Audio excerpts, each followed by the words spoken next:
Ils sont contre le référendum constitutionnel du 5 août prochain en Mauritanie et le font savoir dans les rues de Nouakchott. Des manifestations de l'opposition qui ont aussitôt été réprimées. On évoque au moins 8 blessés. Simon Rodier. Pour les autorités, les manifestations étaient illégales. Alors la police n'a pas flanché au moment de disperser les opposants au référendum. Dans ce quartier d'Arafat, les lacrymogènes pleuvent. Au centre d'un groupe ici, un homme suffoque.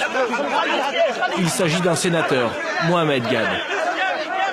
Les manifestants paraissent pourtant peu nombreux, mais la police a des ordres, ils doivent mettre un terme au mouvement. Aujourd'hui, le pouvoir a montré le respect qu'il a pour les libertés publiques en réprimant ces manifestations. Ici, nous allons continuer à manifester et notre détermination est grande à ne pas accepter la répression de la liberté d'expression. Au final, le bilan serait de 8 blessés, dont 2 personnalités de l'opposition. Ces photos amateurs ont été prises à la sortie de l'hôpital plus tard dans la nuit.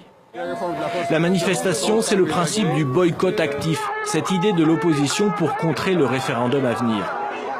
Sur les affiches, des slogans, le référendum aggrave la crise. Manière de dire que la réforme constitutionnelle ne leur paraît pas nécessaire. Le référendum du 5 août prochain a été voulu par le président Mohamed Ould Abdelaziz. Il a lui-même lancé la campagne il y a quelques jours devant ses partisans. Pour lui, le peuple doit valider la réforme, changement de drapeau, et plus de Sénat, plus de haute cour de justice, plus de médiateurs de la République.